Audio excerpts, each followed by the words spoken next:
یہ کون آپ لائے؟ جزاک اللہ۔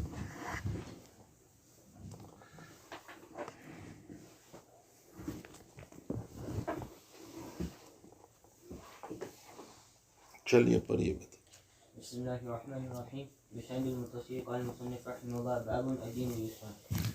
بسم اللہ الرحمن الرحیم الحمد للہ کفا وسلام علی عبادہ الذین اصطفیٰ وصلی وسلم وبارک علی نبینا المصطفیٰ وعلی آلہ وصحبہ نجوم الہدى وقادۃ التقیٰ اما بعد۔ بالسند المتصل قال المصنف رحمہ اللہ تعالی الدین یسر، دین آسان ہے۔ حضرت امام رضی اللہ تعالی عنہ نے حدیث شریف کے جو الفاظ تھے اسی کو باب بنا دیا۔ اب فرمایا الدین یسر۔ یہ باب یہاں کیوں لائے؟ اس کا جواب یہ ہے کہ اصل میں اوپر قیام لیلۃ القدر کو ذکر فرمایا، جہاد بن الایمان کو ذکر فرمایا، اور تطوع قیام رمضان کو ذکر فرمایا، اور صیام رمضان کو ذکر فرمایا۔ تو ان تمام کو ذکر کر کے ذہن میں ایک سوال پیدا ہوا کہ دین بڑا مشکل ہوگا بھائی یہ تو۔ اسی لیے آپ کو ایک نقطہ بتاؤں، سب سے زیادہ احکام سورہ بقرہ میں ہے۔ سورہ بقرہ سے زیادہ احکام کسی صورت میں نہیں۔ سورہ بقرہ میں حقوق اللہ بھی ہے، حقوق العباد بھی ہے۔ سورہ بقرہ میں توحید و عقائد بھی ہے۔ شروع ہی میں آپ دیکھو جب قرآن بقرہ شروع ہوتی ہے تو توحید و عقائد، پھر اس کے ساتھ ساتھ سورہ بقرہ میں عبادات بھی ہے، اقیموا الصلاۃ وآتوا الزکاۃ کتب علیکم الصیام واتموا الحج والعمرۃ للہ، ہے نا، یہ ساری عبادات ہے۔ پھر معاشرت بھی ہے، طلاق کے مسائل، عدت کے مسائل اسی میں ہے سورہ بقرہ میں، اور اس کے ساتھ ساتھ رضاعت کے مسائل، اور اسی کے ضمن میں اخلاق بھی ہے۔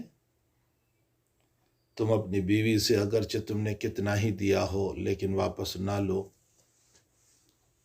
اور اس کے علاوہ جو اخلاقیات ہیں، اور معاملات بھی ہے۔ اذا تداینتم بدین الی اجل مسمى فاکتبوہ۔ کوئی پوچھتا ہے قرآن میں بینکنگ نظام کا ہے، میں کہتا ہوں یہ آیت پڑھو، اذا تداینتم بدین الی اجل مسمى، یہ پوری آیت پڑھو، اس میں بینکنگ نظام بیان کیا ہے اللہ نے کہ جب تم آپس میں قرض کا معاملہ کرو، اذا تداینتم بدین، تو اس کو لکھ لیا کرو، سیکرٹری کے ذریعے سے لکھواؤ، کاتب کے ذریعے سے لکھواؤ، جس سے بھی، الی اجل مسمى فاکتبوہ ولیکتب بینکم کاتب بالعدل، انصاف کے ساتھ لکھا جائے، ولا یاب کاتب، وغیرہ وغیرہ۔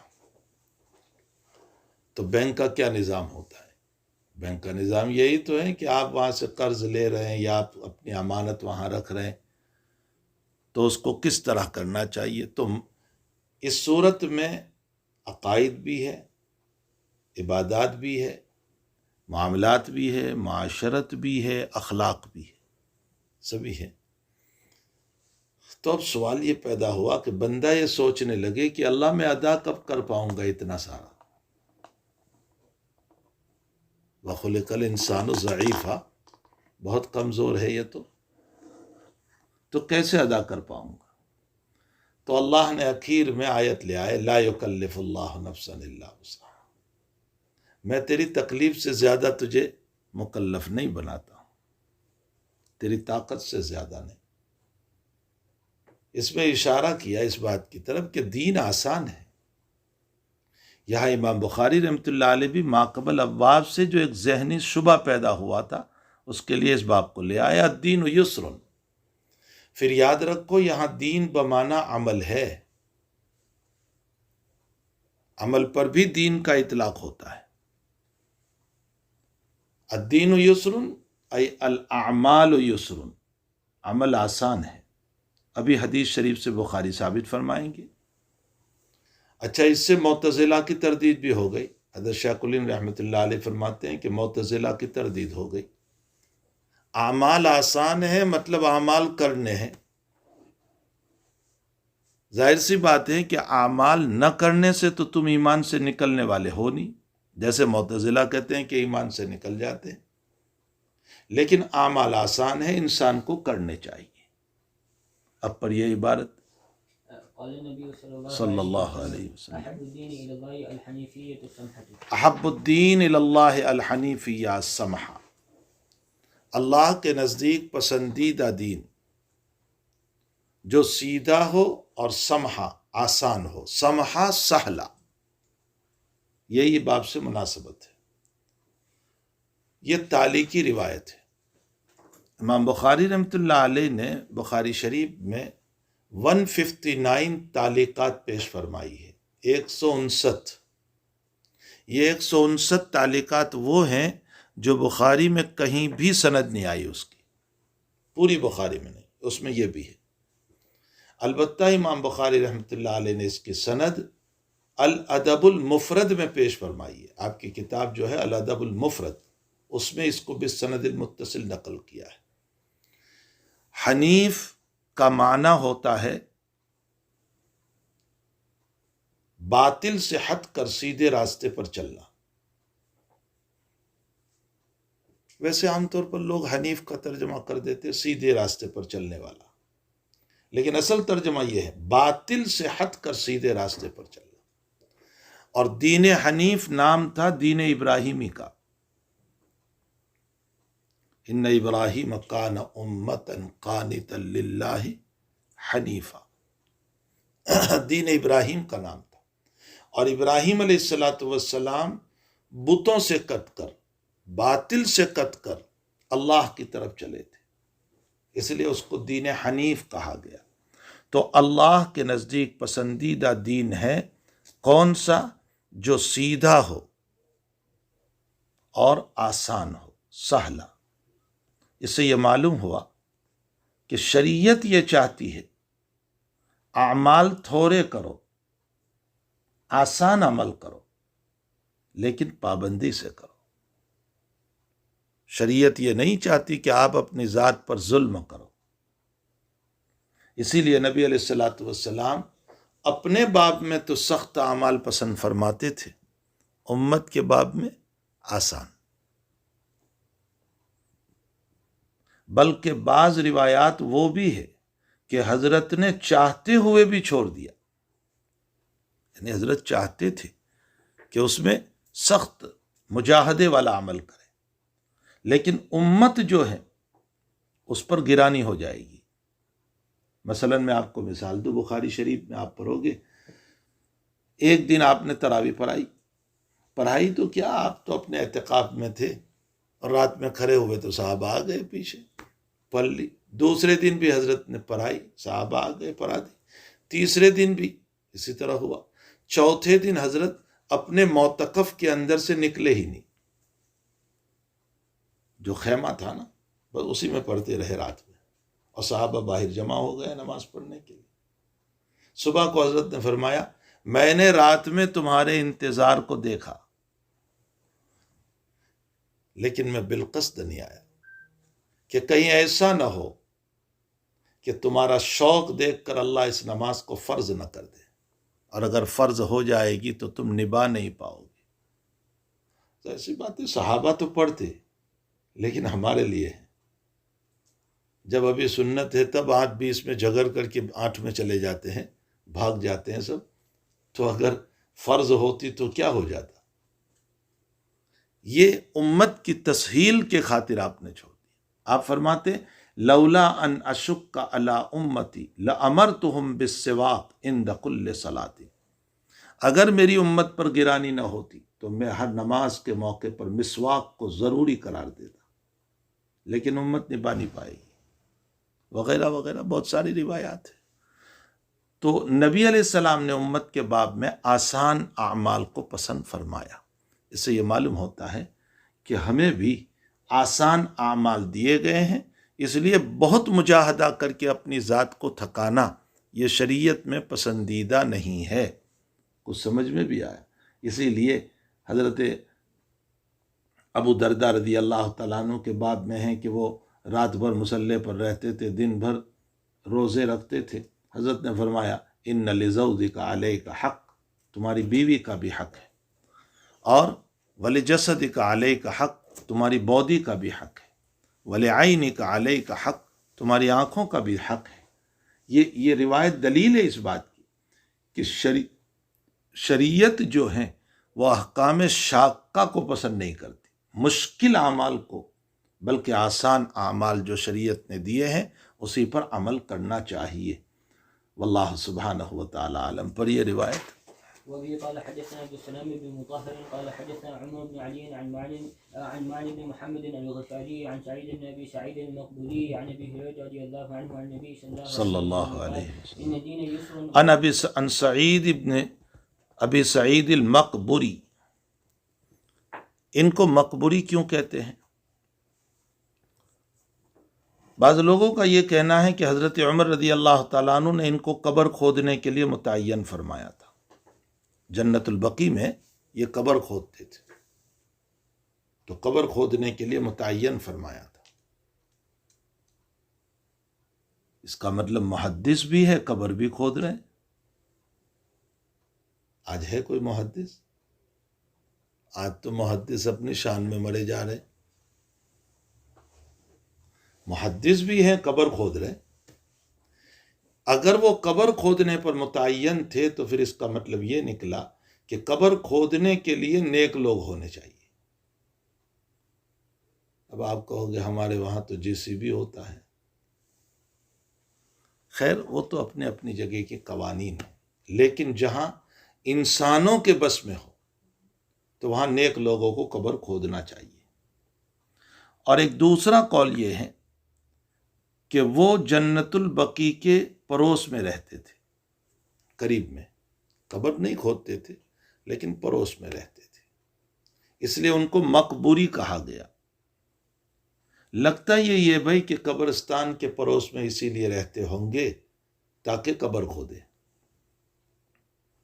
اس لیے ان کو مقبوری کہا گیا۔ فرماتے ہیں ابی ہریرہ، چلیے عن النبي صلى الله عليه وسلم قال ان الدين يسر ولن يشاد الدين احد الا غلبه فسجدوا وقالوا، دین آسان ہے، مطلب اعمال آسان ہے۔ ولن یشاد الدین احد، دین مفعول، احد فاعل، کوئی بھی دین کا مقابلہ نہیں کر سکتا۔ لن یشاد، شاد یشد اور اشاد یشاد، تم میں سے کوئی دین کا مقابلہ نہیں کر سکتا۔ دین کا مقابلہ کیسے؟ مطلب تم یہ سوچنے لگو کہ میں سارے ہی اعمال ادا کر لوں، ایک بھی نہ چھوتے مجھ سے۔ کبھی ایسا نہیں ہو سکتا، کبھی ایسا نہیں ہو سکتا کہ تم سارے اعمال ادا کر لو، یہ انسان کے بس میں ہی نہیں ہے۔ وَلَن يُشَادَّ الدِّينَ أَحَدٌ، تم میں سے کوئی دین کا مقابلہ نہیں کر سکتا، اور اگر کرنے جاؤ گے تو 1 دن 2 دن 3 دن، وہ کوک کا جوش ہوتا ہے نا، بوتل کھولو تو کوک کا 3 کا 2 منٹ کے لیے جوش ہوتا ہے، بس وہ جوش میں آپ 2-3 دن کرو گے اور پھر ایسے گلی کر دو گے تو تہجد میں 2 دن اٹھتے تھے، اب فجر بھی غائب ہو گئے، کبھی کر ہی نہیں سکتے۔ اور جب تمام اعمال کو تم نہیں کر سکتے ہو تو پھر کیا؟ یہ میں نہیں کہہ رہا ہوں، نبی اکرم صلی اللہ علیہ وسلم فرماتے ہیں لن یشاد الدین احد، تم میں سے کوئی دین کا مقابلہ نہیں کر سکتا مگر کیا ہوگا؟ چلیے، الا غلبہ، مگر دین تم پر غالب آئے گا، تم مغلوب ہو جاؤ گے، تم تھک جاؤ گے، تم ہار جاؤ گے، تمہیں چھوڑنا پڑے گا۔ جی، فسددوا وقاربوا، سددو کا معنی سیدھے رہو، سیدھا رہنے کا مطلب یہ ہے بس شریعت کے مطابق عمل کرتے رہو، وقاربو، اور شریعت سے قریب رہو، دور نہ ہو جاؤ، اس لیے کہ اگر تم نے صراط مستقیم کے مطابق اعمال کیے اور شریعت سے قریب رہے تو انشاءاللہ تعالیٰ آپ نجات پا جاؤ گے۔ جی، وابشروا اور بشارت حاصل کرو. جی. واستعینوا بالغدوة غدوہ کا معنی صبح، روحہ کا معنی شام، اور دلجا کا معنی ہوتا ہے رات کا ایک حصہ. مدد حاصل کرو صبح کی عبادت سے، شام کی عبادت سے، اور رات کی تنہائیوں کی عبادت سے. صبح کی عبادت میں آ گئی فجر ظہر، شام کی عبادت میں آ گئی عصر مغرب عشاء، وشیء من الدلجہ تہجد، یعنی رات کی کچھ عبادت کر لیا کرو. حضرت نبی علیہ السلام فرماتے ہیں فرائض پڑھ لیا کرو، اپنے نوافل کے ساتھ اپنی سنتوں کے ساتھ پڑھ لیا کرو، پھر اللہ تمہیں موقع دے تو اوابین پڑھ لو، چاش پڑھ لو. لیکن یاد رکھو اس کا یہ مطلب نہیں ہے کہ کہیں آپ کو یہ ترغیب دی جا رہی ہے کہ نوافل چھوڑ دو. یہ ترغیب نہیں دی جا رہی ہے. مطلب یہ ہے کہ اپنی ذات پر بلا وجہ ظلم نہ کرو. آپ کی طبیعت میں جتنے اعمال ہو سکتے ہیں اتنے اعمال کرو. یہ مطلب ہے اس حدیث شریف کا. بہرحال دین آسان ہے، یعنی اعمال آسان ہے، لوگ اپنے اوپر مشکل کر لیتے ہیں.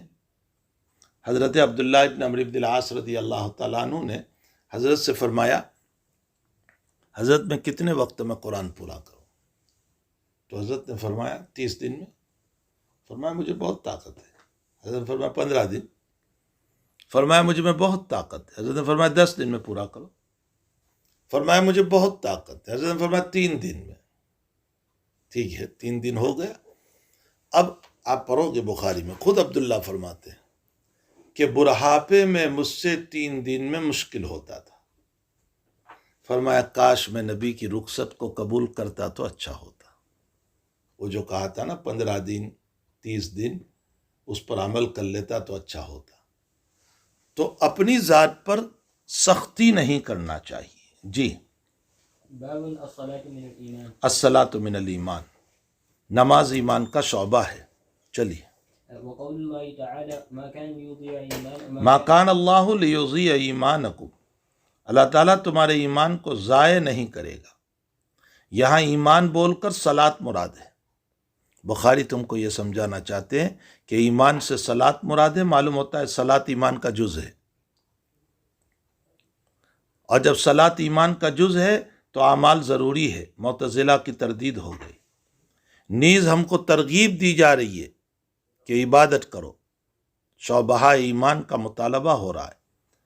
عند البیت، چلو ما کان اللہ لیضیع ایمانکم یعنی صلاتکم، یہ تو تفسیر سمجھ میں آ گئی کہ ایمان بمعنی صلات ہے. لیکن یہ عند البیت کیوں لائے؟ اس کی وجہ یہ ہے کہ ابتداً نبی علیہ السلام نے اپنا قبلہ بنایا تھا بیت المقدس جب آپ مکے میں تھے. جب مدینہ شریف آ گئے اور 16-17 مہینہ مدینے میں رہتے ہوئے بھی بیت المقدس کی طرف منہ کر کے نماز پڑھتے رہے. پھر اللہ نے تحویل قبلہ کیا اور کعبۃ اللہ کو قبلہ بنایا. تو صحابہ کے دل میں خلجان ہوا کہ ہمارے وہ بھائی جو بیت المقدس کی طرف منہ کر کے نماز پڑھتے تھے اور ان کی موت ہو گئی، ان کی نماز کا کیا؟ اب تو قبلہ بدل گیا. تو اللہ نے یہ آیت اتاری ما کان اللہ لیضیع ایمانکم یعنی صلاتکم عند البیت. اللہ تعالیٰ تمہاری ان نمازوں کو ضائع نہیں کرے گا. عند البیت کا کیا معنی؟ حضرت جب مکے میں تھے تو اگرچہ بیت المقدس کو قبلہ بنایا تھا، لیکن نماز اس طرح پڑھتے تھے کہ بیت اللہ بھی سامنے ہوتا تھا. سمجھ میں آیا؟ مثلا میں آپ کو مثال دوں کہ یہ جو ہے کعبۃ اللہ ہے اور اسی طرف یہ بیت المقدس ہے. تو حضرت یہاں کھڑے ہوتے تھے تاکہ کعبہ بھی سامنے رہے، بیت المقدس بھی سامنے رہے. مکے میں مدینے جب پہنچ گئے تو اب کعبہ تو ہو گیا پیچھے اور اب صرف بیت المقدس ہی ہے، اب کعبہ نہیں ہے. لیکن جب تک مکے میں تھے آپ تو کعبۃ اللہ بھی سامنے رکھتے تھے۔ تو وہ جو صحابہ کو خلجان ہوا تھا نا کہ ان لوگوں کی نماز کا کیا جنہوں نے بیت المقدس کی طرف منہ کر کے نماز پڑھی، اللہ تعالیٰ نے فرمایا کعبۃ اللہ کے ہوتے ہوئے جب تم نے بیت المقدس کی طرف منہ کیا مکے میں، وہ نماز جب ضائع نہیں، برباد نہیں، قبول ہے، تو مدینے میں آنے کے بعد تو کعبہ بھی نہیں تھا، تمہاری ساری بیت المقدس والی نماز قبول ہے۔ سمجھ میں آیا؟ اس لیے عند البیت لا، عند البیت بمانا بیت اللہ، اور بیت جب مطلق بولا جاتا ہے نا تو کعبۃ اللہ مراد ہوتا ہے۔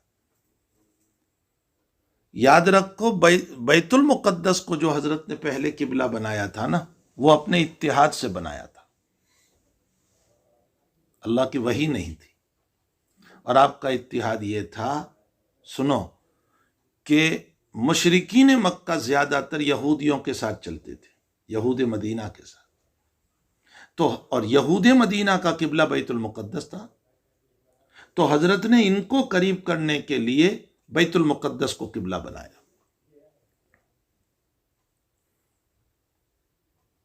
اور اللہ کی طرف سے نفی نہیں آئی، معلوم ہوتا ہے آپ کو آپ کے اتحاد پر باقی رکھا گیا۔ پھر مدینے آنے کے بعد 16-17 مہینے کے بعد اللہ تعالیٰ نے تحویل قبلہ کر دیا اور کعبۃ اللہ کو قبلہ بنا دیا۔ یہاں سے ایک اور بھی مسئلہ معلوم ہو گیا، نسخ القرآن نسخ السنت بالقرآن۔ ماننسخ میں آپ نے آیت اقسام پڑھے ہوں گے نا نسخ کے، اس میں ایک قسم ہے نسخ السنت بالقرآن، سنت منسوخ ہو جائے قرآن سے۔ بیت المقدس قبلہ تھا حضور کی سنت سے، اتحاد سے، یہ نبی کی سنت تھی۔ اور سیقول الصفاء من الناس ما ولاھم عن قبلتہم التی کانوا علیہا، آیات قرآنیہ سے کعبۃ اللہ قبلہ بنا، تو سنت منسوخ ہو گئی کہ نہیں قرآنی آیت سے؟ یہ مثال ہے نسخ السنت بالقرآن، سنت منسوخ ہو سکتی ہے قرآن کریم کے ذریعے سے۔ اصل میں یہ مثال ہم اس لیے دے رہے ہیں کہ امام شافعی رحمۃ اللہ علیہ منع فرماتے ہیں۔ امام شافعی یہ فرماتے ہیں کہ بھلا سنت تو شرع ہے، تو سنت کو قرآن کیسے منسوخ کرے گا؟ یہ اس کی مثال ہے، باقی اس میں تفصیل ہے جو اپنی جگہ ماننسخ من آیت او ننسھا میں آپ پڑھ لیں۔ واللہ سبحانہ وتعالی عالم۔ امام بخاری اس باب سے یہ بتانا چاہتے ہیں کہ نماز ایمان کا شعبہ ہے۔ جی وبه قال حدثنا عمرو بن خالد قال حدثنا زهير قال حدثنا ابو اسحاق عن براء ان النبي صلى الله عليه وسلم كان اول ما قدم المدينه نزل على اجداده او قال نبی اکرم صلی اللہ علیہ وسلم جب مدینہ شریف تشریف لائے تو اپنے اجداد میں، اپنے ننیحال میں، او قال اخوالی، شک راوی ہے، یا اپنے ماموں کے وہاں اترے، تو ننیحال اور ماموں ایک ہی تو ہے، جو ماموں کا مکان وہ نانا کا مکان ہوا، بس شک کے راوی ہے صرف۔ مدینے میں آپ کا کون سا ننیال تھا؟ اس کا جواب یہ ہے کہ آپ کے پردادا ہاشم نے نکاح کیا تھا مدینے میں، بنو نجار میں آپ کا نکاح ہوا تھا۔ ہاشم نے نکاح کیا تھا مدینے میں بنو نجار میں، اور بنو نجار میں ان کے نکاح کے اندر ان سے ایک لڑکا پیدا ہوا تھا جس کو کہا جاتا تھا شیبہ۔ سمجھ میں آیا؟ اس کا نام تھا شیبہ۔ پھر ہاشم کا انتقال ہو گیا، موت ہو گئی، اور ہاشم کی بیوی اپنے بیٹے شیبہ کو لے کر مدینے چلی گئی، اپنے میکے چلی گئی۔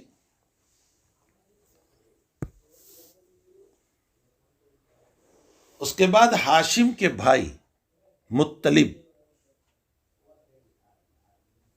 مدینے گئے اپنے بھتیجے کو لینے کے لیے، شیبہ کو لینے کے لیے، اور مطلب نے یوں کہا کہ ہمارا یہ بھتیجا ہے، اب بھائی کا تو انتقال ہو گیا، اب ہمارے بھتیجے کو دے دیں، اس لیے کہ اللہ تعالیٰ نے ہم کو کعبۃ اللہ کا پاسبان بنایا ہے اور کعبۃ اللہ کے متولی بنائے ہیں، تو ہمارا یہ بچہ بھی اللہ اس کو اعزاز دے گا، عزت دے گا۔ تو اس کی ماں نے دے دیا وہ بچہ۔ جب مطلب اس کو لے کر آئے تو اہل مدینہ کو پتہ نہیں تھا کہ یہ ہاشم کا بچہ ہے، تو لوگوں نے اس بچے کو کہنا شروع کر دیا عبد المطلب، مطلب کا غلام۔ یہ مطلب لے کر آئے تو عبد المطلب، مطلب کا غلام، یہ وہی عبد المطلب ہے جو نبی علیہ السلام کے دادا ہے۔ ان کا اصل نام شیبہ تھا۔ تو حضرت کے دادا کا ننیال تھا مدینہ، بنو نجار، اور ظاہر سی بات ہے کہ دادا کا ننیال وہ ہمارا ننیال ہوا۔ ارے واقعہ سمجھ میں آیا؟ اس لیے نبی اکرم صلی اللہ علیہ وسلم سے متعلق فرمایا کہ آپ اپنے ننیال میں اترے۔ عبد المطلب کا وہ ننیال تھا، عبد المطلب کی ماں وہاں سے تھی، اور عبد المطلب کے والد صاحب ہاشم تھے، ہاشم کے بیٹے عبد المطلب، اور ہاشم کا نکاح مدینے میں ہوا تھا، بنو نجار میں۔ اس اعتبار سے حضرت اس خاندان میں اترے ہیں، بنو نجار میں آپ کی یہ رشتہ داری تھی وہاں۔ جی، وأنه صلى قبل بيت المقدس 16 شهرا، اور آپ نے بیت المقدس کی طرف نماز پڑھی 16 یا 17 مہینہ۔ جی، وكان يعجبه أن تكون قبلته، لیکن آپ کو پسند یہ تھا، یعجبہ، آپ کو پسند یہ تھا کہ کعبۃ اللہ کو قبلہ بنایا جائے، اس لیے کہ ویسے بھی کعبہ سے محبت تھی۔ نمبر 2، حضرت ابراہیم علیہ السلام کا تعمیر کردہ تھا۔ نمبر 3، آپ کا وطن تھا مکہ المکرمہ۔ ان تمام وجوہات کی بنیاد پر آپ کی چاہت یہ تھی کہ کعبۃ اللہ کو قبلہ بنایا جائے۔ جی، وأنه صلى أول صلاة صلاها صلاة العصر، آپ نے سب سے پہلے جو نماز پڑھی کعبۃ اللہ کی طرف وہ عصر کی نماز۔ لیکن یاد رکھیں اول نماز جو ہے، آپ نے اول نماز جو پڑھی ہے وہ کامل نماز وہ عصر ہے، ورنہ اصلاً ظہر کی نماز میں تحویل قبلہ ہوا تھا۔ آپ بنو سلمہ کے اندر بشر ابن برا ابن معرور رضی اللہ تعالیٰ عنہ کی والدہ بیمار تھی، حضرت ان کی عیادت کے لیے تشریف لے گئے تھے، اور ظہر کا وقت ہو گیا تو حضرت نے وہی نماز پڑھی، بلکہ پڑھائی 2 رکعت ہوئی تھی ظہر کی، اور اللہ کا حکم نماز ہی میں آ گیا تحویل قبلہ کا۔ تو آپ نے 2 رکعت بیت المقدس کی طرف پڑھی اور 2 رکعت بیت اللہ کی طرف پڑھی۔ آج بھی یہ جگہ جو ہے نا وہاں مسجد ذی القبلتین کے نام سے مشہور ہے، اور وہاں نشانی بنی ہوئی ہے دونوں طرف، اور اس مسجد کا نام مسجد ذی القبلتین ہے۔ ایک چھوٹا سا سوال یہاں یہ ہوگا کہ جب تحویل قبلہ ہوا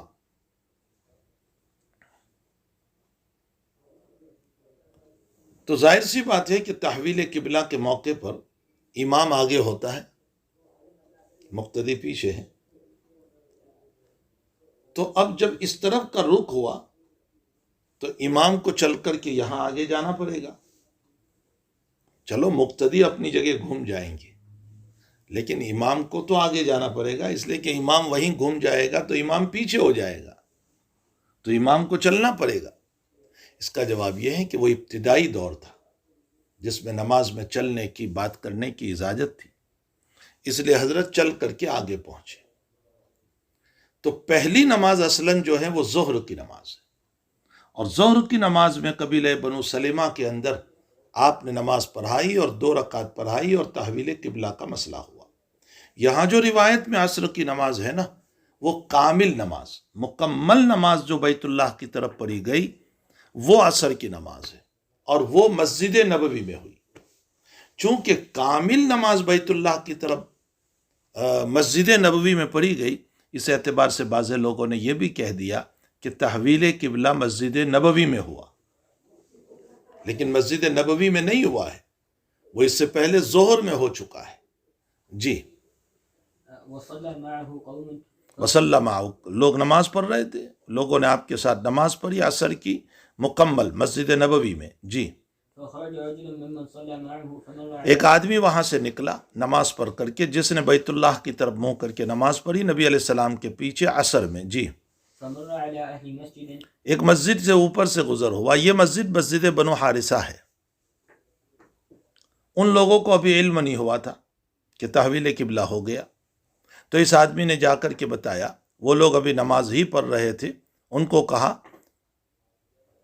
اشہد باللہ لقد صلیت مع رسول اللہ صلی اللہ علیہ وسلم قبل مکہ، بھائی میں گواہی دیتا ہوں کہ میں نے نبی علیہ السلام کے ساتھ نماز پڑھی کعبۃ اللہ کی طرف. تو وہ لوگ بھی نماز ہی میں گھوم گئے.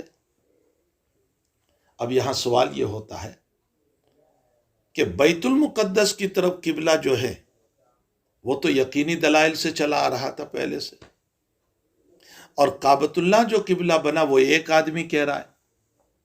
تو ایک آدمی کے کہنے سے انہوں نے بات کیسے مان لی؟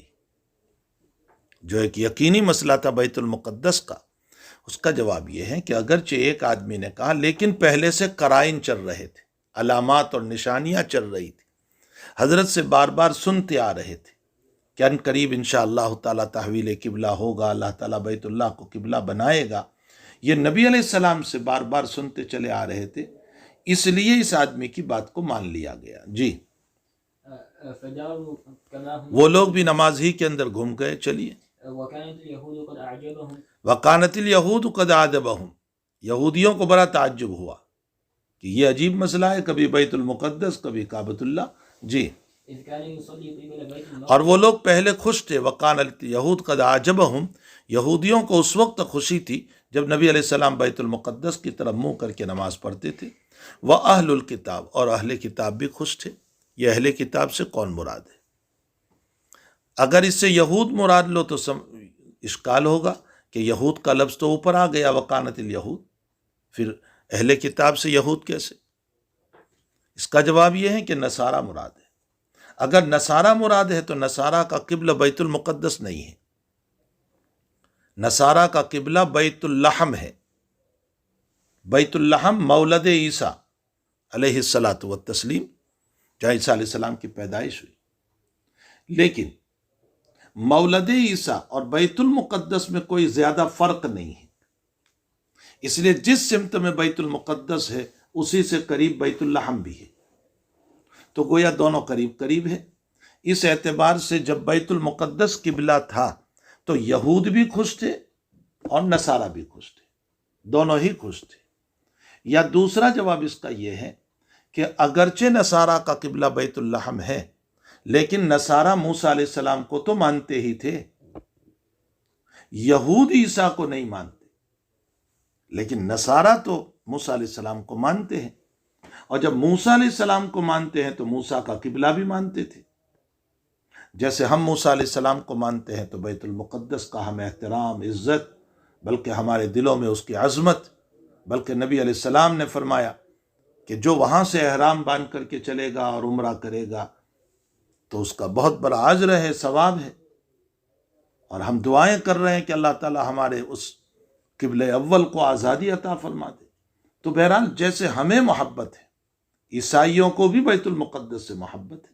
جی. فلما ولى وجهه قبل البيت أنكروا ذلك، اور جب تحویل قبلہ ہو گیا بیت اللہ کی طرف، انکروا ذالک، تو انہوں نے اس کو ناپسند کیا. انکر ینکر، انکار کا معنی انکار کر دینا، ناپسند کیا اس کو. وجہ وہی ہے کہ ان کے دلوں میں عداوت تھی، دشمنیاں تھی، اس کی وجہ سے. اسی لیے اللہ کو آیت اتارنی پڑی، لیس البر ان تولوا وجوہکم قبل المشرق والمغرب ولکن البر من آمن. مشرق کی طرف منہ کرو، مغرب کی طرف منہ کرو، اس سے کوئی فرق نہیں پڑتا ہے، یہ تو اللہ کا حکم ہے. وہ جس سمت آپ کو کہہ دے. اصل نیکی تو یہ ہے آمن باللہ والیوم الآخر، یہ اصل ہے. اور اللہ تعالیٰ نے خود فرما دیا تھا کہ سیقول السفہاء من الناس، ان قریب بے وقوف لوگ آ کر کے کہیں گے ما ولاہم عن قبلتہم التی، اس قبلے سے تمہیں کس نے پھیر دیا. معلوم یہ ہوتا ہے کہ یہ اشکال جو ہے وہ بے وقوفانہ اشکال ہے. یہ اشکال جو کر رہے ہیں کہ یہ تحویل قبلہ کیوں ہو گیا، یہ بے وقوفانہ اشکال ہے۔ اللہ تعالیٰ خود ان کو بے وقوف کہہ رہا ہے، سیقول السفہاء۔ وجہ اس کی یہ ہے کہ سمت کوئی چیز نہیں ہے، نہ یہ سمت ہمارے لیے ہمارا معبود ہے، نہ یہ سمت ہمارے لیے معبود ہے، نہ یہ سمت ہمارے لیے معبود ہے۔ ہمارا معبود تو اللہ ہے۔ یہ سمت تو اس لیے متعین کی گئی ہے تاکہ امت میں اختلاف نہ ہو۔ سمجھ میں آیا؟ یہ جو کعبۃ اللہ کو مقرر کیا گیا، جو قبلہ مقرر کیا گیا، وہ صرف اس لیے ہے تاکہ اختلاف نہ ہو۔ ورنہ پریسیڈنٹ صاحب کہتے کہ بھئی ہمارے گھر کو قبلہ بنا لو، اور کوئی اور کہتا ہمارے گھر کو قبلہ بناؤ، اور امام صاحب کہتے میرے گھر کو قبلہ بناؤ، تو سارے لوگ اپنے اپنے گھر کو قبلہ بناتے تو بڑا اختلاف ہو جاتا۔ اس لیے یہ تو ایک سمت، اور اب اللہ سمت جب مقرر کرے گا تو کس کو مقرر کرے گا؟ ظاہر سی بات ہے کہ اپنے مکان کو مقرر کرے گا۔ اس لیے پہلے بیت المقدس کو، وہ بھی اللہ کا مکان ہے، اور پھر بیت اللہ کو سمت مقرر کی، اس لیے کہ اس زمین پر اس سے افضل کوئی مکان نہیں، اس سے عبادت وابستہ ہے، طواف کی عبادت اس سے وابستہ ہے، اس لیے اس کو بطور سمت کے، ورنہ کعبہ کوئی معبود نہیں ہمارا۔ اگر اس کعبہ کو منہدم کر دیا جائے، ختم کر دیا جائے، تو بھی ہم اسی سمت نماز پڑھیں گے۔ حضرت نانوتوی رحمۃ اللہ علیہ نے کتاب لکھی ہے، مل جائے تو پڑھ لینا، قبلہ نما۔ بڑی زبردست کتاب ہے یہ کتاب، قبلہ نما۔ حضرت نے اس میں فرمایا ہے کہ جس وقت آخری زمانہ آئے گا، اس آخری زمانے میں 2 حبشی چلیں گے اور وہ کعبۃ اللہ کو گرا دیں گے، ختم کر دیں گے۔ تو کعبۃ اللہ کو گرانے کے بعد بھی دین تو دنیا میں ہوگا، پھر بھی لوگ اسی سمت نماز پڑھتے رہیں گے۔ کعبۃ اللہ کے منہدم ہو جانے کے بعد بھی، بلکہ اس سے بڑھ کر فی زمانہ میں آپ کو مثال دیتا ہوں کہ آپ فلائٹ میں نماز پڑھ رہے ہیں تو وہاں کہاں کعبہ تمہارے سامنے ہوتا ہے؟ آپ تو اوپر جا رہے ہیں، وہ کعبہ تو نیچے ہے، وہاں کہاں تمہارے سامنے کعبہ ہے؟ اور اسی لیے مسافر کو جنگل میں یہ کہا گیا کہ اگر تجھے پتہ نہیں چلتا ہے کعبۃ اللہ کا تو تحری کر لے، پھر جس سمت میں تیرا دل چلے اس سمت میں پڑھ لے۔ تو حقیقت یہ ہے کہ لیس البر ان تولوا وجوہکم قبل المشرق والمغرب۔ اس لیے یہ اشکال کرنا کہ پہلے بیت المقدس قبلہ تھا اور اب بیت اللہ ہو گیا، یہ بے وقوفانہ سوال ہے، اس لیے قرآن نے ان کو بے وقوف کہا۔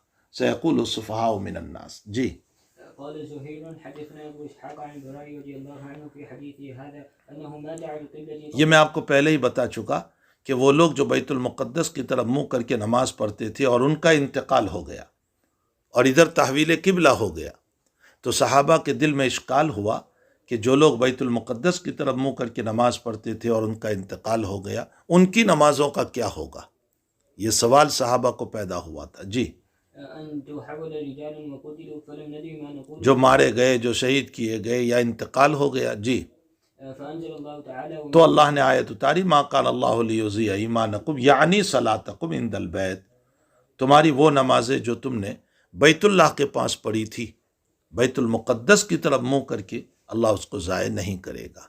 یعنی اعلیٰ کے ہوتے ہوئے جب تم نے بیت المقدس کو قبلہ بنایا تھا، جب وہ نمازیں تمہاری قبول ہے، تو مدینے میں آنے کے بعد جو 16-17 مہینے نماز پڑھی ہے وہ بطریق اولا قبول ہے۔ جی باب حسن اسلام المرء۔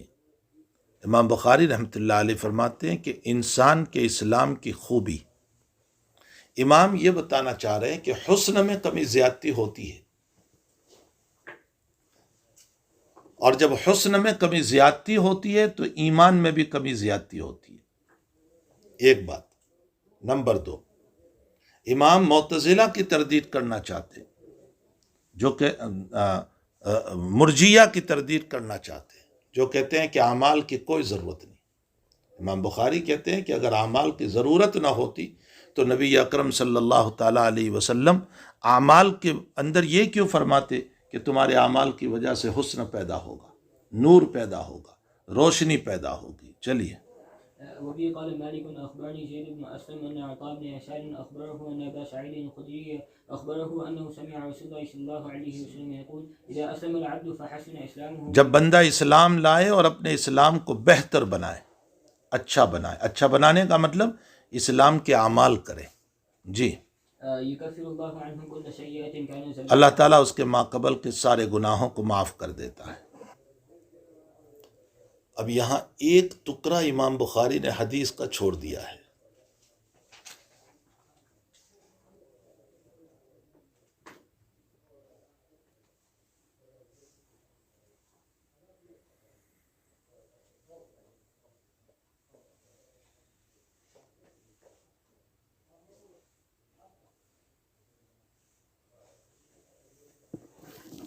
فتح الباری یہاں نہیں ہو.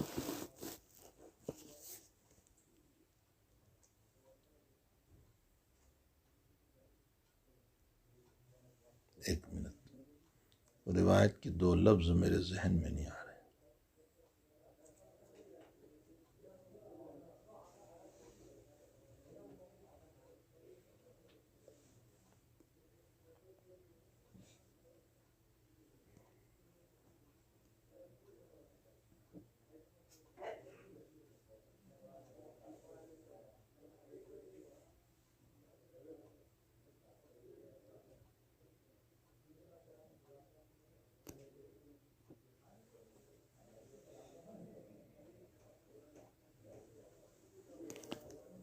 یہ مولانا تقی صاحب والی لاؤد شاید اس میں ہو، میں نے تو دیکھی نہیں ہے، شاید اس میں.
جی.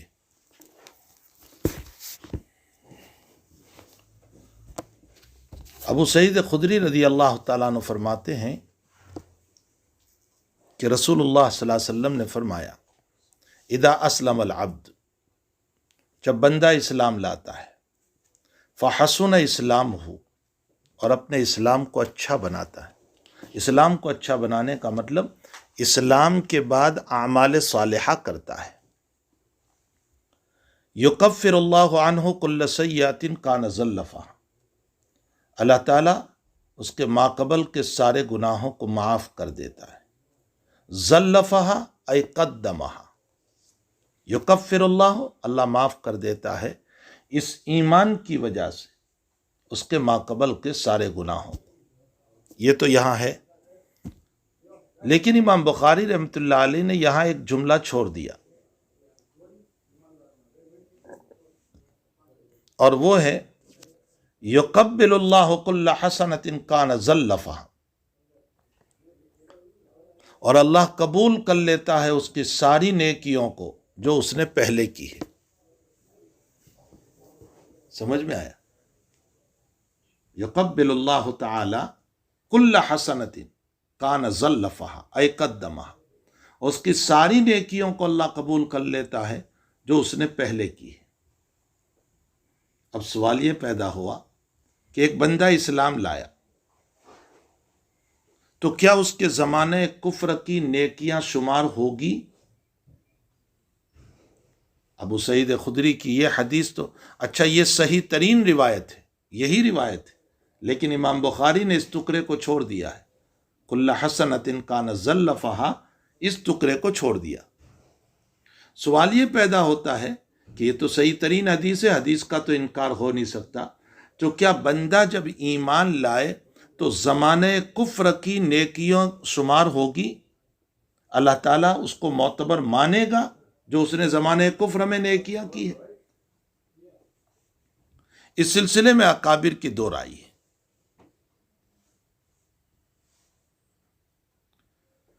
علامہ قرطبی رحمۃ اللہ علیہ، امام طحاوی رحمۃ اللہ علیہ کی رائے یہ ہے کہ زمانے کفر کی نیکیوں کا اعتبار نہیں ہے۔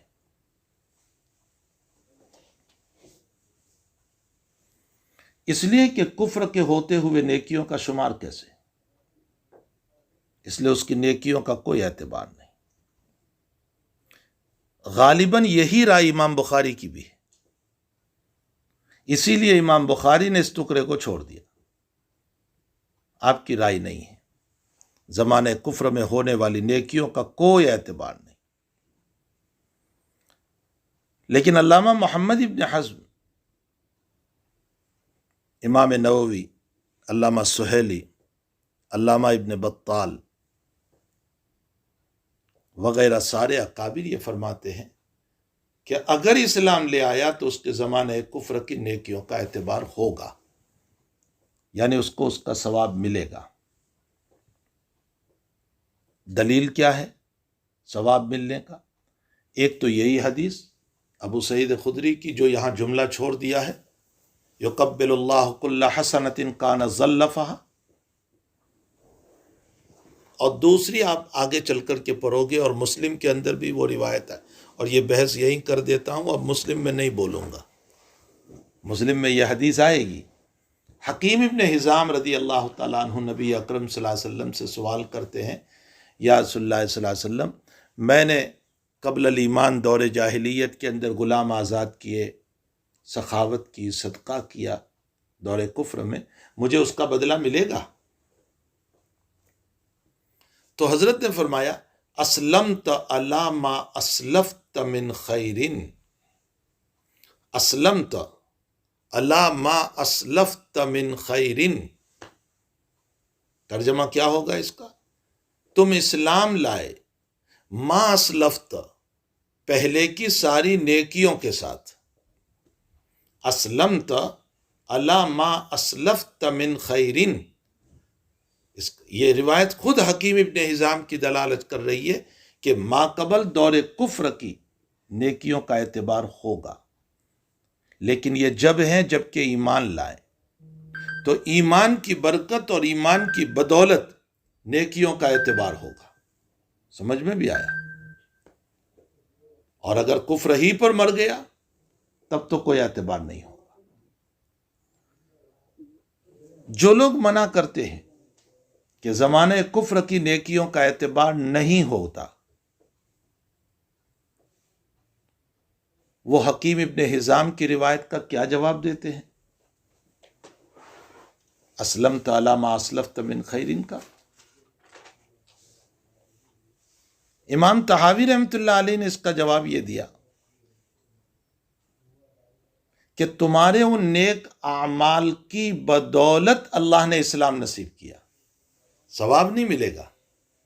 یہ جو اسلام ملا ہے نا، یہ اسی کی بدولت ملا۔ اس لیے کہ مشہور ہے صوفیہ کے وہاں، الطاعت برید الطاعت والمعاصی برید المعاصی، صوفیہ کے وہاں یہ جملہ بہت مشہور ہے، نیکی نیکی کو کھینچتی ہے۔ انسان جب ایک نیکی کرتا ہے تو دوسری نیکی کا داعیہ پیدا ہوتا ہے، اور گناہ گناہ کو کھینچتا ہے۔ برید کا معنی پوسٹ مین، گناہ گناہ کا پوسٹ مین ہے۔ ایک گناہ کرو گے تو دوسرے کی تمنا پیدا ہوگی۔ تو امام طحاوی رحمۃ اللہ علیہ چونکہ منع فرماتے ہیں کہ بھئی اس دور کفر کے اعمال صالحہ کا کوئی ثواب نہیں ملے گا، اس لیے حکیم ابن حزام کی روایت کا جواب یہ دے رہے ہیں کہ اسلمت علی ما اسلفت کا مطلب یہ ہے کہ اللہ نے تمہارے اعمال کی وجہ سے تمہیں اسلام دے دیا۔ گویا علا جو ہے نا، اسلمت علا، یہ علا با کے معنی میں ہے اور با بدلیت کا ہے، تو اب ترجمہ ہوگا اسلمت بے بدل ما اسلفت، تمہارے پہلے جو اعمال ہیں انہی اعمال کی بدولت اللہ تعالیٰ نے تمہیں اسلام دیا، ثواب واب کچھ نہیں ملے گا۔ ایک جواب۔ ایک دوسرا جواب یہ دیا گیا کہ اسلمت علی ما اسلفت من خیر، تم اسلام لائے ماقبل کی باتوں کے ساتھ۔ ماقبل کی باتوں کا مطلب اللہ نے تم کو شہرت دے دی، عزت دے دی ان اعمال صالحہ کی بدولت، بس ہو گیا، باقی ثواب نہیں ملے گا۔ کافر جب سخاوت کرتا ہے عزت کے لیے، شہرت کے لیے، ناموری کے لیے، دولت میں اضافے کے لیے، بس وہ ما اسلفت، وہ تمہیں مل گیا، باقی اس کے بدلے میں کوئی ثواب نہیں۔ یہ دو جواب دیے حکیم ابن حزام رضی اللہ تعالیٰ عنہ والی روایت کے۔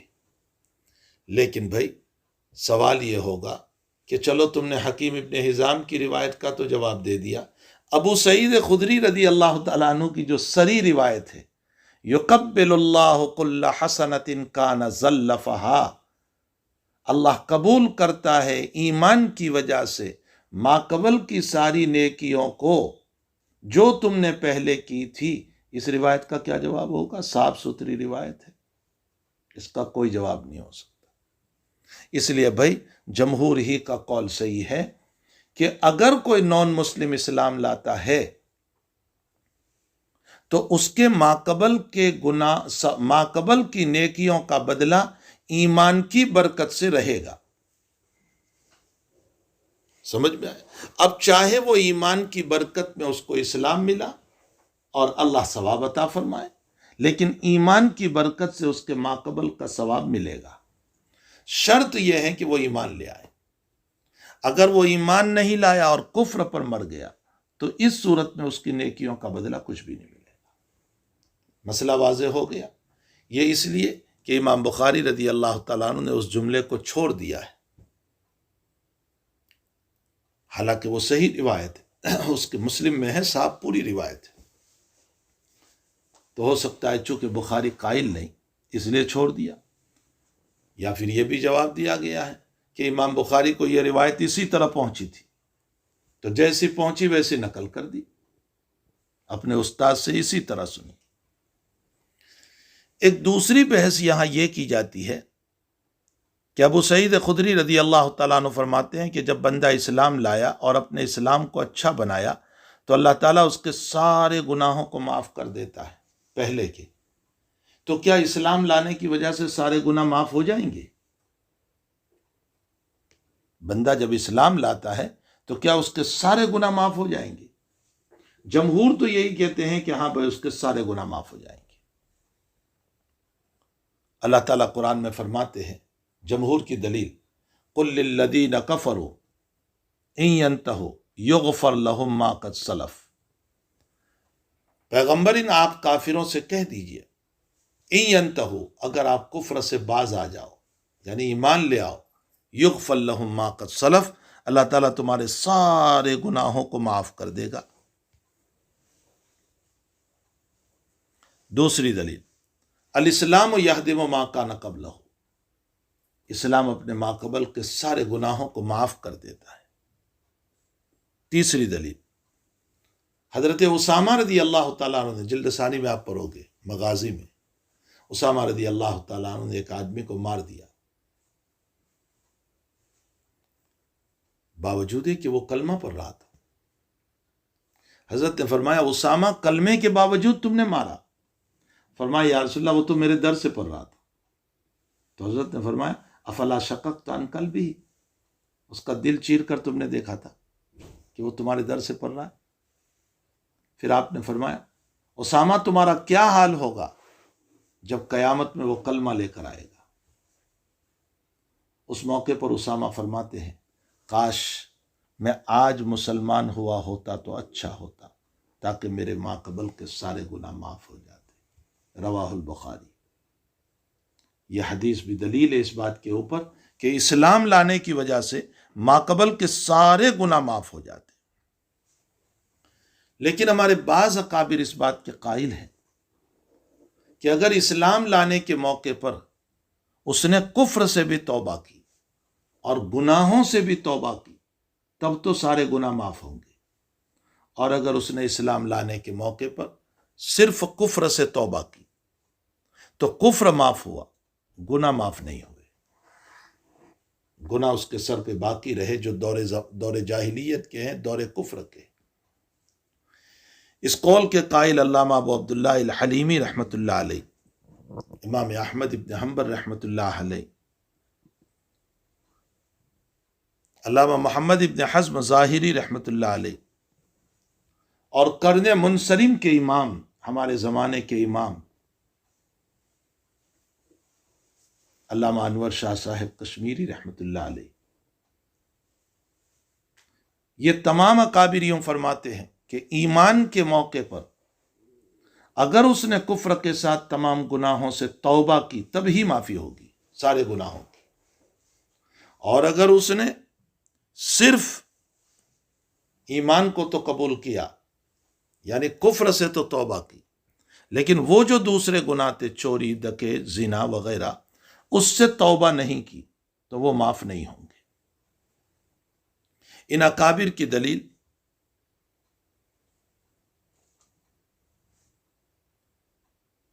نبی اکرم صلی اللہ علیہ وسلم کا یہ ارشاد گرامی ہے، دیکھو جو تم پڑھ رہے ہو، اذا اسلم العبد فاحسن اسلامہ، اچھی طرح اسلام لایا، اور اچھی طرح اسلام کا مطلب یہ ہے کہ تمام گناہوں سے اس نے توبہ کی، تب ہی جا کر کے اس کے سارے گناہ معاف ہوں گے، اور اگر اس نے تمام گناہوں سے توبہ نہیں کی تو اس صورت میں صرف کفر معاف ہوگا۔ دوسرا استدلال، مسلم شریف میں آپ روایت پڑھو گے، بخاری میں بھی آگے چل کر کے آئے گی، انواخذ بما عملنا فی الجاہلیت یا رسول اللہ، نبی علیہ السلام سے سوال ہو رہا ہے، انواخذ کیا ہماری پکڑ ہوگی، بما عملنا فی الجاہلیہ جو ہم نے دور کفر میں گناہ کیے تھے۔ قال النبی صلی اللہ علیہ وسلم من احسن فی الاسلام لم یؤاخذ، جو اچھی طرح اسلام لایا اس کے دور جاہلیت کے گناہوں پر پکڑ نہیں ہوگی۔ ومن اساء فی الاسلام، اور جو برا اسلام لایا، برے اسلام کا مطلب اسلام کے بعد بھی گناہ کرتا رہا، اخذ بالاول والآخر، اس کے پچھلے گناہوں پر بھی پکڑ ہوگی جو اسلام کے بعد کیے، اور بالاول جو پہلے گناہ کیے کفر میں اس پر بھی پکڑ ہوگی۔ مسئلہ سمجھنا، حقیقت سمجھنا۔ یہ اکابر علامہ ابو عبداللہ الحلیمی، امام احمد، علامہ انور شاہ صاحب وغیرہ فرماتے ہیں کہ یہ روایت صاحب بتا رہی ہے، نبی علیہ السلام فرماتے من احسن فی الاسلام، جو اسلام کو اچھی طرح لایا اس کے تو سارے گناہ معاف ہو گئے، لم یؤاخذ بما عمل فی الجاہلیہ، ومن اساء فی الاسلام، اور جس نے اسلام کے بعد بھی گناہ کیے، اخذ بالاول والآخر، اس کے پہلے گناہوں پر بھی پکڑ ہوگی۔ اس روایت کی بنیاد پر یہ اکابر فرماتے ہیں کہ جس موقع پر وہ اسلام لاتا ہے اس موقع پر اس کو چاہیے کہ کفر سے بھی توبہ کرے اور تمام گناہوں سے بھی توبہ کرے، تب تو اس کی معافی ہوگی۔ اور اگر اس نے صرف ایمان قبول کیا تو کفر سے تو توبہ ہوئی، لیکن گناہوں سے توبہ نہیں ہوئی، تو اس صورت میں گناہ معاف نہیں ہوگا۔ جمہور علماء کرام اس حدیث شریف کا جواب دیتے ہیں، چونکہ جمہور یہ فرماتے ہیں کہ صرف اسلام قبول کرنے سے سارے گناہ معاف۔ جو میں نے پہلے قول پیش کیا، ان کی دلیل کل الذین کفروا ان ینتہوا یغفر لہم ما قد سلف، الاسلام یہدم ما کان قبلہ، حضرت اسامہ کی روایت، ما قبل کے سارے گناہ معاف ہو گئے۔ تو یہ حدیث شریف جمہور کے خلاف ہو رہی ہے۔ جمہور نے اس کا ایک جواب یہ دیا کہ اس سے منافق مراد ہے۔ ومن اساء فی الاسلام، اساء فی الاسلام کا مطلب اسلام دل سے نہیں لایا تھا، دل میں نفاق تھا، اور جب دل میں نفاق تھا تو اب اللہ تعالیٰ دور کفر کے گناہوں پر بھی پکڑ کرے گا اس کی۔ نمبر 2، مرتدین پر محمول ہے۔ امام بخاری کی یہی رائے ہے کہ یہ مرتدین پر محمول، جو اسلام لانے کے بعد مرتد ہو گیا دوبارہ، الیاذ باللہ ثم الیاذ باللہ، کفر میں چلا گیا، تو اللہ تعالیٰ اس کے گناہوں پر پکڑ کرے گا۔ نمبر 3، چلو مسلمان ہی مراد ہو، مان لو، جو اسلام لایا اور اسلام ہی پر رہا، منافق بھی نہیں، مرتد بھی نہیں، تو اس صورت میں مطلب یہ ہوگا کہ جو اسلام لانے کے بعد بھی گناہ کرتا رہا، دور کفر میں شراب پیتا تھا، اسلام کے اندر بھی شراب پیتا رہا، دور کفر میں زنا، اسلام میں بھی زنا، دور کفر میں کوئی گناہ، اسلام میں بھی گناہ، تو ومن اساء فی الاسلام، تو اللہ کی طرف سے دانت دپت ہوگی، یہ مراد ہے۔ اس حدیث شریف کا مطلب اخذ بالاول والآخر کا مطلب اللہ تعالیٰ دور کفر کے گناہوں کو تو معاف ہی کر دیا اسلام کی وجہ سے، لیکن اللہ دانت دپت کرے گا۔ کیا کہے گا؟ احمق، بے وقوف، نالائق، اسلام کے بعد بھی تو نے چھوڑے نہیں ان گناہوں کو، یہ دانت دپت مراد ہے، ورنہ گناہ تو معاف ہو ہی چکے ہیں، الاسلام یہدم ما کان قبلہ۔ لیکن پیارو یاد رکھو، اللہ کی دانت دپت بھی بڑی خطرناک ہے۔ اللہ کی دانت دپت ہے نا، اسی لیے اللہ تعالیٰ جب کسی امر کا حکم کرتا ہے تو فرشتے بے ہوش ہو کر گر جاتے، اور جب ہوش میں آتے ہیں تو پوچھتے ہیں ماذا قال ربکم، قرآن میں ہے تمہارے رب نے کیا کہا، قالوا الحق، فرمایا فلا امر، فرمایا۔ اسی لیے اللہ کا کلام کوئی برداشت نہیں کر سکتا تو وہ پہلے لوح محفوظ میں اتارتا ہے تاکہ فرشتہ وہاں سے لے لے۔ تو حقیقت یہ ہے کہ اللہ کی دانت دپت بھی کوئی معمولی نہیں ہوگی۔ خلاصہ کلام یہ نکلا کہ یہاں 2 مسئلے ہوئے۔ ایک مسئلہ تو پہلا ہوا، اور وہ یہ ہے کہ جب کوئی اسلام لایا تو اسلام سے پہلے کی زندگی میں اس نے جو نیکیاں کی ہیں، ان نیکیوں کا مسئلہ کیا ہوگا، وہ قبول ہے یا نہیں۔ اس سلسلے میں میں نے اکابر کی 2 رائے پیش کی۔ ایک رائے تو یہ پیش کی کہ دور کفر کی نیکیوں کا کوئی اعتبار نہیں، اس لیے کہ کفر ہے، اور کفر میں نیت ہی نہیں ہے تو اعتبار کیسے ہوگا۔ لیکن دوسری رائے اکابر کی یہ ہے کہ اسلام کی برکت سے دور کفر کے اعمال حسنہ معتبر ہے، اور دلیل اسلمت علی ما اسلفت من خیر، حضرت حکیم ابن حزام کی روایت، اس میں چلو تعویل کر لی پہلی جماعت والوں نے۔ تو دوسرا ہم نے کہا کہ ابو سعید خدری رضی اللہ تعالیٰ عنہ کی روایت کو کہاں رکھو گے، جو اس کے اندر ابھی نہیں آئی لیکن مسلم کے اندر ہے، جس کے اندر صراحتاً ہے کہ اللہ تعالیٰ اس کے ثواب کا بدلہ دے گا۔ یقبل اللہ کل حسنۃ کان زلفا، اللہ سارے حسنات کو قبول کرے گا جو پہلے کیے ہیں۔ دوسری بحث یہ ہوئی کہ دور زمانے کفر کے گناہوں کا کیا مسئلہ ہے، آیا سارے گناہ معاف یا صرف کفر معاف؟ جمہور تو کہتے ہیں سارے گناہ معاف، الاسلام یہدم ما کان قبلہ قل للذین کفروا ان ینتہوا۔ لیکن کچھ اکابر یہ فرماتے ہیں کہ نہیں، دونوں سے توبہ کرنی پڑے گی، کفر سے بھی اور گناہوں سے بھی، تب تو گناہ معاف ہوں گی۔ اور اگر اس نے ایمان تو قبول کر لیا تو کفر معاف ہو گیا، لیکن گناہوں سے توبہ نہیں کی تو وہ گناہ معاف نہیں ہوں گے۔ اور ان کی دلیل انواخذ بما عملنا فی الجاہلیہ، تو نبی علیہ الصلوۃ والسلام نے فرمایا اذا احسن العبد الاسلام لم یواخذ بما عمل فی الجاہلیہ، پکڑ نہیں ہوگی جب اچھا اسلام لے آئے، یعنی اچھے اعمال کرے۔ وَإِنْ أَسَاءَ فِي الْإِسْلَامِ، اور اگر برا اسلام لایا، أُخِذَ بِالْأَوَّلِ وَالْآخِرِ، تو پہلے گناہوں پر پکڑ ہوگی۔ اس سے ان لوگوں نے یہ ثابت کیا کہ گناہوں سے توبہ ضروری ہے، تبھی معاف ہوگا، ورنہ تو معاف نہیں ہوں گے۔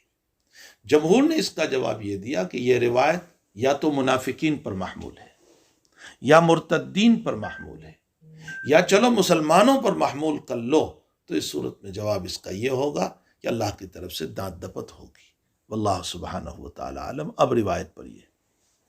وَكَانَ بَعْدَ ذَلِكَ الْقِصَاصُ، وَقَانَ بَعْدَ ذَلِكَ الْقِصَاص کا مطلب اسلام آ گیا، اب اسلام کے بعد برابر برابر کا مسئلہ چلے گا، یعنی نیکیوں پر ثواب، برائیوں پر گناہ، اب تو برابر چلے گا۔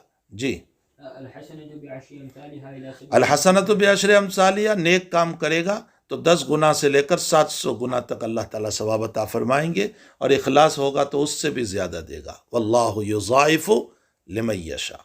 جی، والسيئة بمثلها إلا أن يتوب۔ وسیئت، یہ اللہ کی رحمت ہے کہ گناہ کرنے پر ایک ہی گناہ، گناہ کرنے پر 10 گنا نہیں، گناہ کا ارادہ کرو پکا تو بھی ایک ہی، اور گناہ کا کام کر لو تب بھی ایک ہی۔ کو سمجھ میں آ رہا ہے؟ یہاں مسئلہ یاد رکھو، یہ اصول بیان کیا ہے نبی اکرم صلی اللہ علیہ وسلم نے۔ کسی روایت میں نبی علیہ السلام نے یہ نہیں بتایا کہ رمضان میں گناہ کرنے کی وجہ سے 70 گنا بڑھ جائے گا، کسی روایت میں نہیں۔ ہاں، ثواب کے باب میں تو فرمایا کہ اگر رمضان میں ایک فرض پڑھو گے تو 70 فرض کے برابر، اور نفل پڑھو گے تو فرض کے برابر، تو ثواب میں تو اضافہ ہے، یہاں بھی اضافہ ہے کہ 700 گنا تک، لیکن گناہ کے باب میں کسی روایت میں نہیں آیا ہے۔ اس لیے یہ تقریریں کرنا کہ رمضان میں گناہ جو ہیں بڑھ جاتے ہیں ایک پر 700 گنا، یہ حدیث شریف میں کہیں نہیں آیا۔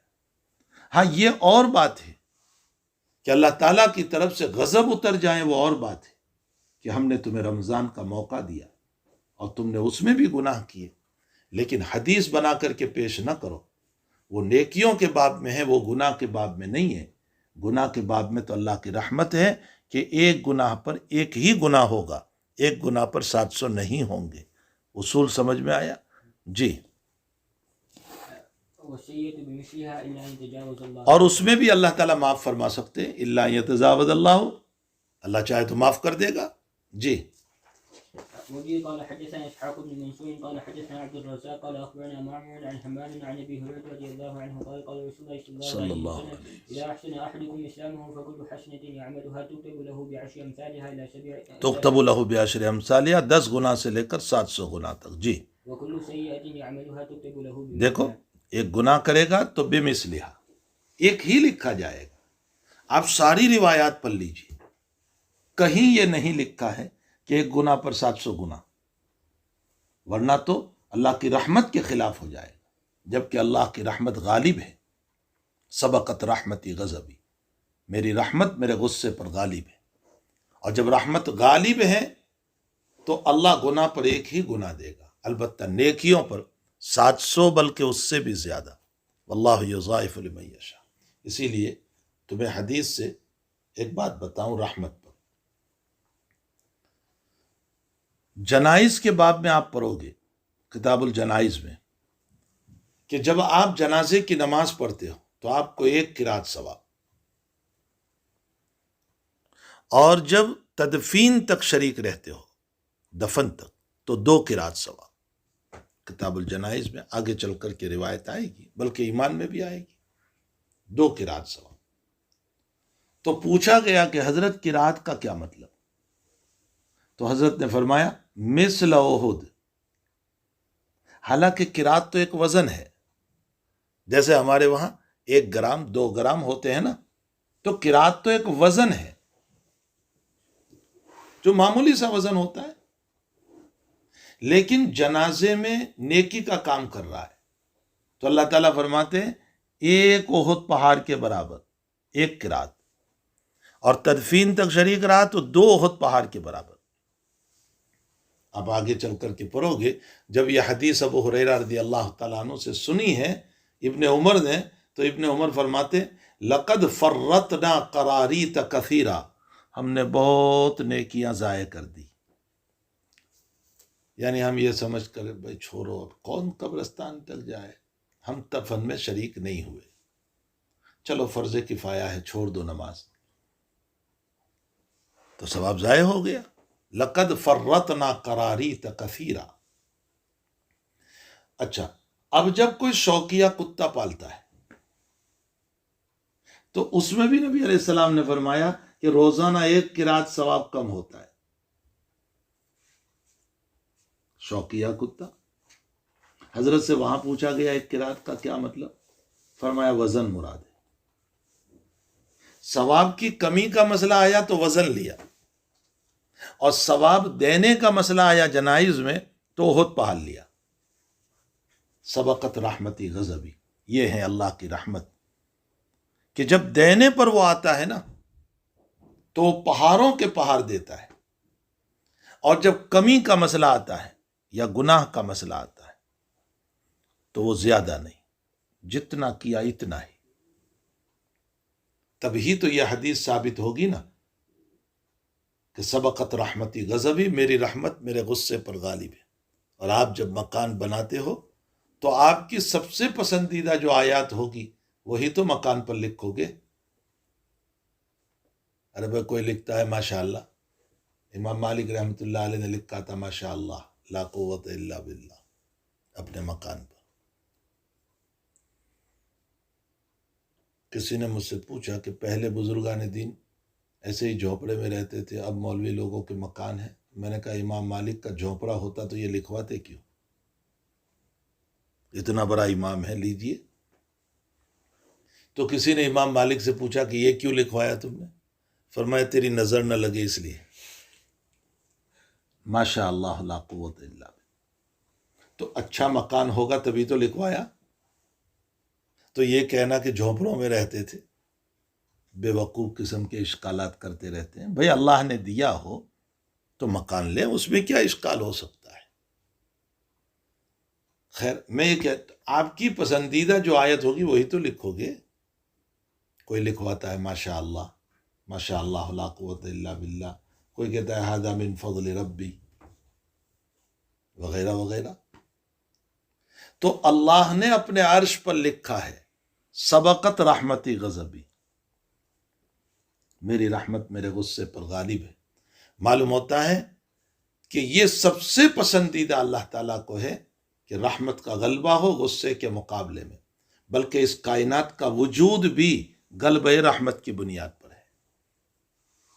اگر اس کی رحمت کا غلبہ نہ ہوتا تو اس کائنات کا وجود نہ ہوتا، بلکہ کب سے اللہ ہلاک کر دیتا. اس لیے کہ معاصی تو دیکھو کتنی ہو رہی ہے، گناہ تو دیکھو زمین پر، کوئی زمین کا حصہ باقی نہیں جہاں گناہ نہ ہو رہا.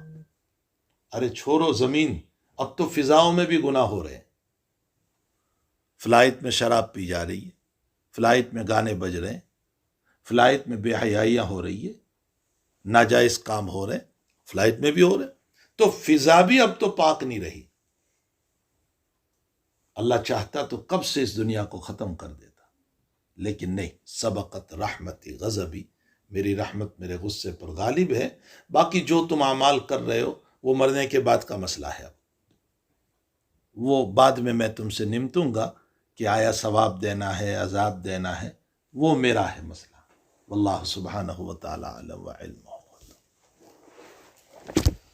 لا الہ الا اللہ وحدہ لا شریک لہ.